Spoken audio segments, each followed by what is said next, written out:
গণতন্ত্রের জমিদার একজন, জনতা জনার্দন।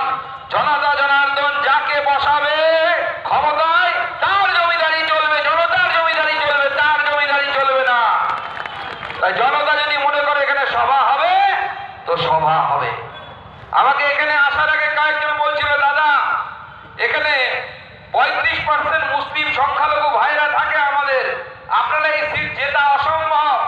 আজকে আমি জেনে খুশি হলাম যে আমার এই অঞ্চলের সংখ্যালঘু ভাইরা যারা আছে, প্রায় 100 সংখ্যালঘু মুসলিম সম্প্রদায়ের যুবক, তারা ভারতীয় জনতা পার্টির পতাকা বেঁধেছে। তাদেরকে আমি আমার তরফ থেকে গৈরিক অভিনন্দন জানাই।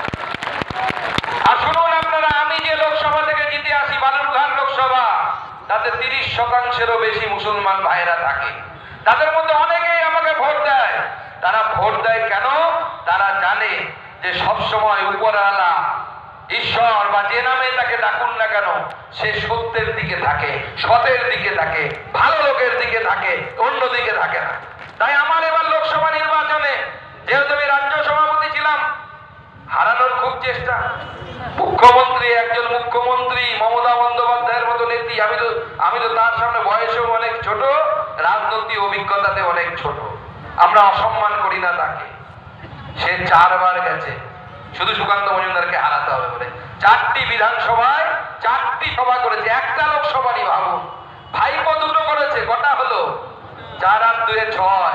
প্রাপ্ত বসু 1 সপ্তাহ বসেছিল যে সুকান্ত মজুমদারকে হারাতে হবে। দেবকে 2 দিন পাঠিয়েছিল, আপনাদের সুপারস্টার দেব। ও বেচারা আবার গিয়ে বলে এসছে, সুকান্ত দা খুব ভালো লোক, যে ভালো লোক তাকেই জেতানো উচিত। সবাই আমাকে ভোট দিয়ে দিয়েছে। তো মমতা বন্দ্যোপাধ্যায়ের মতো এত বড় নেত্রী 4টি বিধানসভায় 4 বার সভা, ভাইপোর 2টো সভা, প্রাপ্ত বসু, বাবুল সুপ্রিয়, বীরবাহা হাঁসদা, দেব, এমন কেউ নেই বাকি রাখেনি। তবুও সুকান্ত মজুমদার মমতা বন্দ্যোপাধ্যায় তৃণমূল কংগ্রেসকে হারিয়ে আজকে আপনাদের সামনে দাঁড়িয়ে আছে। আপনারা এই বিধানসভা জিতবেন, আমি ভবিষ্যৎবাণী করে যাচ্ছি, সবাই যদি একত্রিত হয়ে লড়াই করেন।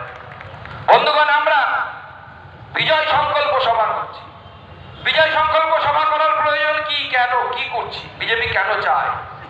বিজেপি এই জন্য চায় যে বিজেপি পশ্চিমবঙ্গকে, যে পশ্চিমবঙ্গকে বিগত দিনে সিপিএম এর আমল থেকে এই পশ্চিমবঙ্গের অধঃপতন শুরু হয়েছে।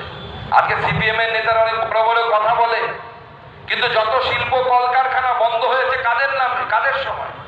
তাদের সময় বন্ধ হয়েছে। তারা কি অস্বীকার করতে পারবে? তারা কি অস্বীকার করতে পারবে যে তারা সেই সময় পশ্চিমবঙ্গে যে আইটির মতো একটা হাব হওয়ার কথা, যেটা বেঙ্গালুরুতে হওয়ার কথা ছিল, সেটা